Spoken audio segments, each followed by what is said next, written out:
So, good afternoon, guys. This is Mark, January 22, 2024. Oras natin is 2:35 p.m. at may ginagawang bahay sa tabi namin. Okay. So, alisin natin itong invalid. Ano yan? That's out of equation. So, AUD, USD, AUD, USD, sabi natin, meron tayong selling potential dito. Structure on H1, sell. No? Structure on H4, going to range. So, possible ang take profit natin dito is 55, SL is 36.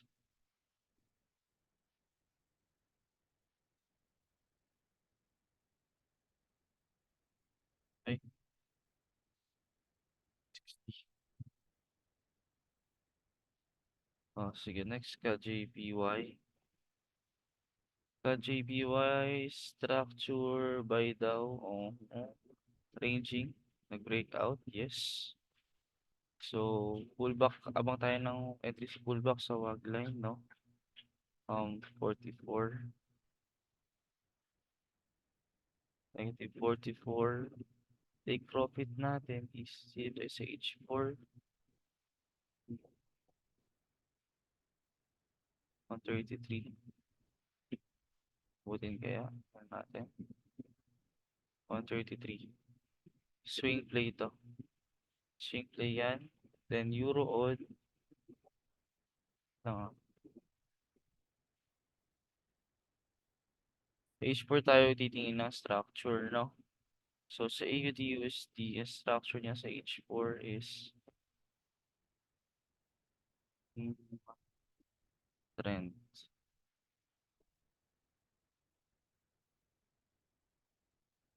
Trending. Trending ka JPY is ranging. Euro odd by H4 ranging to sell to range. So buy siya. Breakout na ba? Yes, nag-breakout na siya dito, no? Bumalik. Entry dapat natin dito.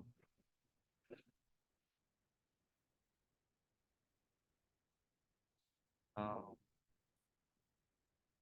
negative, no? 30. -30 tapos. -30. -30. 40 tapos. 140.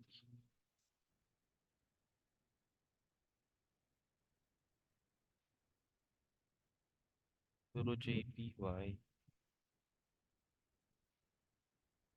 Euro JPY H4.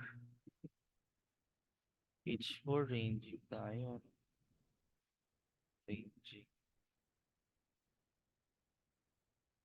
Ranging by.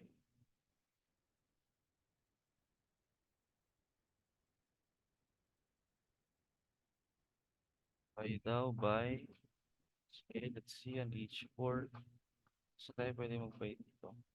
Then baba tayo dito. Kasi nag-breakout na siya dito sa wag line na to. So, ang possible na buy natin is dito sa wag line din na to. So, -60. Next target, medyo malayo na siya, no?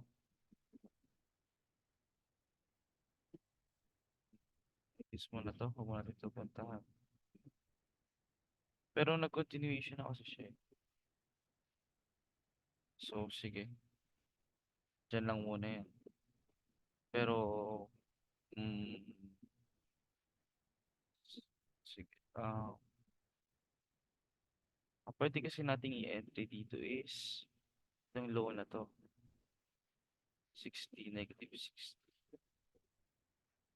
-60 tapos SL is siguro 40, 100.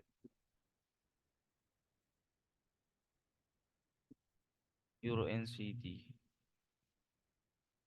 Euro NCD, range to trending buy. Range buy. Trending buy. So, para safe, pullback, negative 150. Tapos, 120.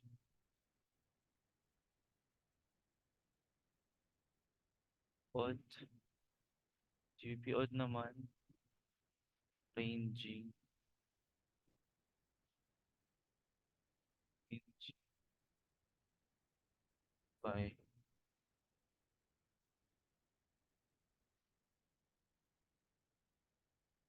So, ito. Negative 38. Negative 38. Pullback.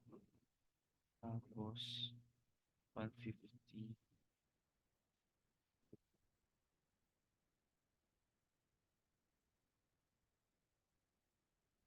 PJPY. So, sa GBP-JPY, ito ang parang alagold natin, no? So, ranging siya sa H4. Then, buy siya dito. So, yes, tama ang bias natin. Tingnan naman natin to kung saan siya pupunta. So, checking on market structure on H1, kita natin trending boxes. So, nag-breakout na siya dito sa area na to. Nagkaunang pullback, biglang umangat. 150 pips, bumalik na naman, umaangat na naman siya. So, third try natin is siguro around this wag line din. So, pullback entry is negative 88. Negative 88. Tapos, 150 and 250. 50, 150. GBP NCD. GBP NCD naman, ranging to buy. So, breakout na siya, no? Di natin nahabulin yan. Negative 120. 115. Negative 110. Tapos, ano, 150 tapos, siguro 30. 40. 40, 150. NCD CAD. NCD CAD. NCD CAD natin, ranging.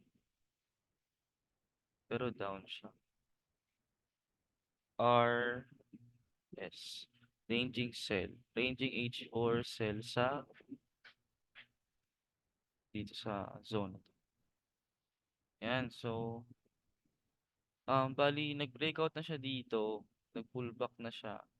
Pero wala pa rin tayong entry dyan, no? So, ang gagawin na lang natin is, if nag-break below na naman to, pwede tayo mag-re-entry sa pullback. Pero this one, ang possible entry natin is dito sa line na yan. I think that's the weekly low. Negative 50. Tapos, if ever, take profit. Naku, layo, no? Talagang void space. Siguro kailangan ito mag-pullback kahit kalahati. Mahalaga tong area na to. Mag-aabang tayo dito. So, 20 pips. Okay, natin na 20. 20, 50.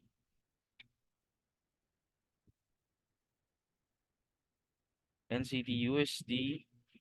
NCUSD for the win. Buy to, buy. Trending buy to sell na siya. Ano? Ayos. So, kanina umaga, nag-pullback na siya dito, no? Hindi natin nasagip to. Sayang naman. Pero anyway, ang pinaka-next natin dyan na pwedeng gawin is, oo, abangan natin to. Pag natira natin to, siguro 15 pips,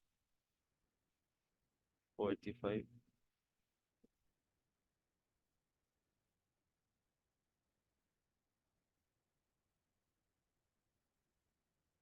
55. Itong NC ticket, abangan. USD, JPY.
Okay, resume. Sorry, na-busy guys. H4, down low, sell. Ito yung transition na, no, guys? Transition na siya, no? Buy.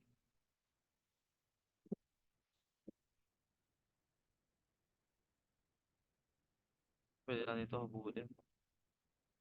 Kasi H4, medyo malaki-laki pa yung pwede yung puntahan, eh, no? Pero, fair warning, pwede siya mag-drop down. Pero sige, ito kasi yung pinakamalapit na wag. Negative 20.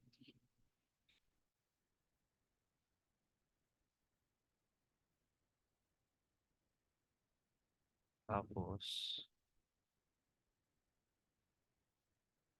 90, 30.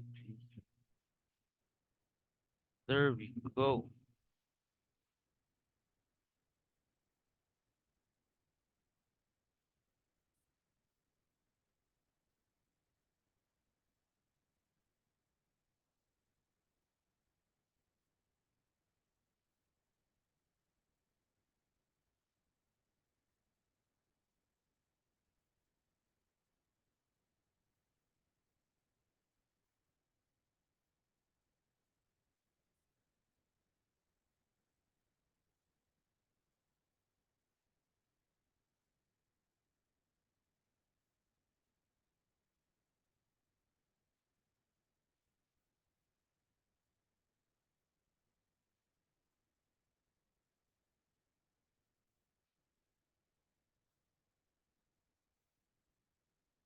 Out na lang tayo, no?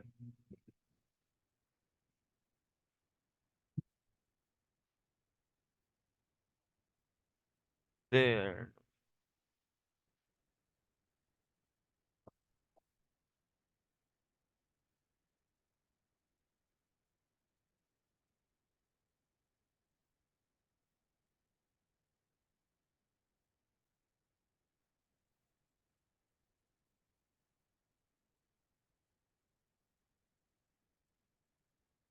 And so, punta na tayo sa seed trader natin, no?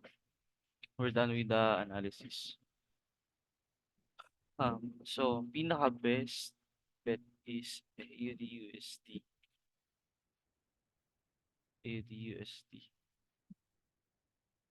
Sell. Sige. 0.01 lang tayo. Ay, sige. 2. Sell.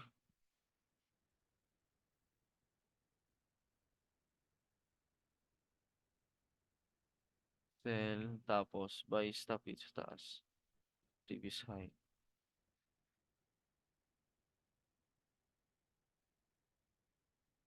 Previous high.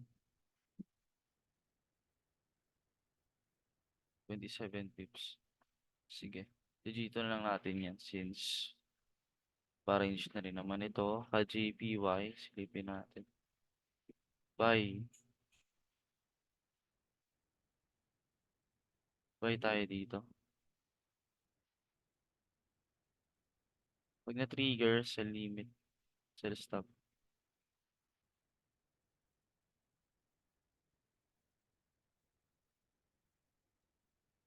There we go. Then Euro on.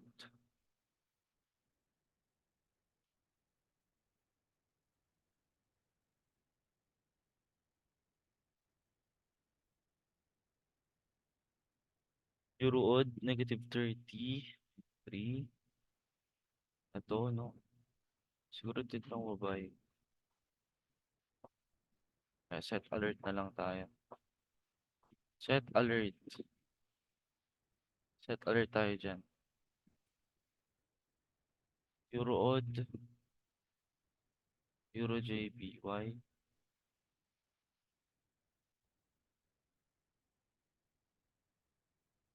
Buy naman. Best bet ko kasi dito, pullback siya hanggang dito sa area na to. Kasi last time, tinry ko siya mag-pullback hanggang dito. Pero pagdating naman dito, nag-reverse back na siya. So, possible, pullback nito is around this line. So, let's put alert here. Well, dyan din naman yung naispatan kong pullback niya. 60 pips, tama ba? Yeah. Dito tayo mag-entry bago umangat back. Yeah. Euro NCT. So ngayon, papansinin ninyo, hindi ako nag-entry agad. So, I'm waiting for the best price para maka-enter. Depende sa bias. Ito yung pinaka-logical way para mag-trade. Then, saka tayo maglalagay ng protection. Para yung protection natin is worth the risk din if ever naglalagay tayo ng protection. No? So, Euro NCD. So, ito yung alert natin. To. Yan, para pag nag-hedge tayo dito, madadalawang lagari lang tayo, tatlo bago makalabas. Kasi pag dito, nagbayagid tayo, malaki ang possibility na bumagsak yung market since merong wag line dito eh. Oh. But ito if this appears true, pag binutas niya tong wag line na to, itong resistance na to, and if it pulls back and score still present, pwede tayo mag-continue ng buy. Alright? Alright. GBP odd. Sa GBP odd naman, mm, alert din tayo dyan. Alert lang. Tapos, sisilipin natin score and then max market execution, then place na sell stops. If ever na matrigger. Okay.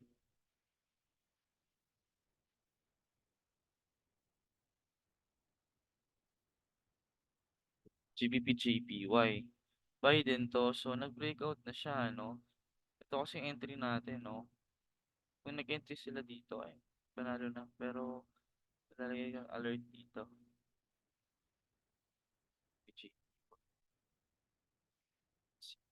Ang maganda sa alert ng C-Trader is, ini-email ka niya kapag na-hit yung target mo na yun.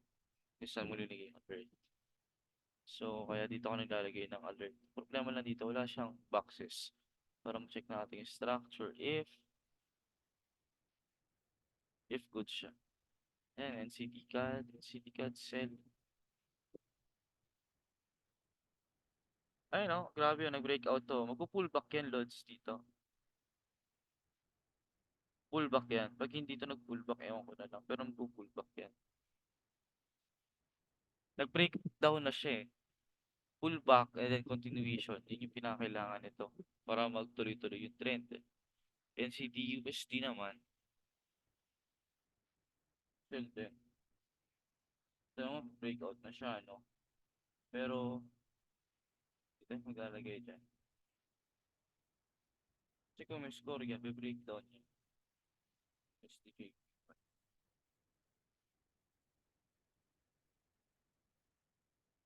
Buy. Yan, pwede tayo mo mag-buy na dito. Mag-buy na ako.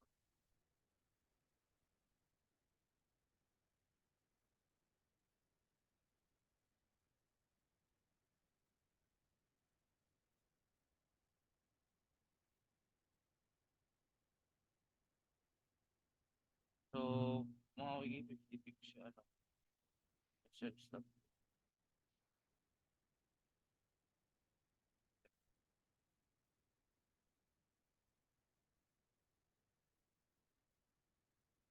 Yan, so that's all.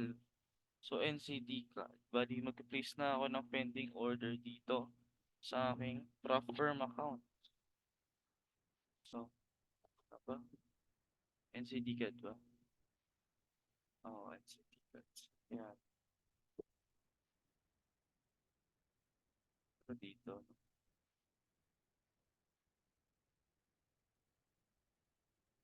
Pen-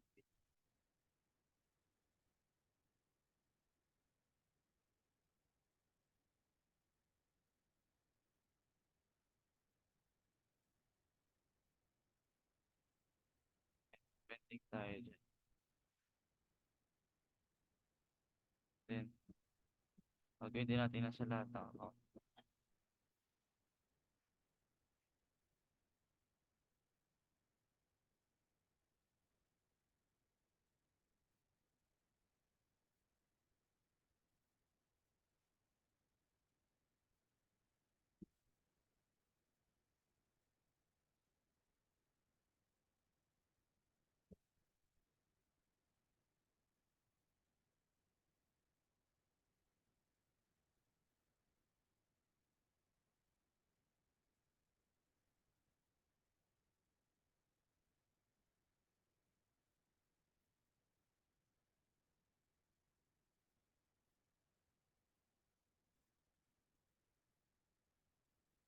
Yun, so,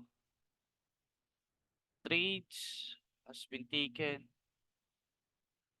Na lagay ko na rin yung mga pending orders at yung alerts. I'll see you again tomorrow. That will be all. Have a good day. Ciao.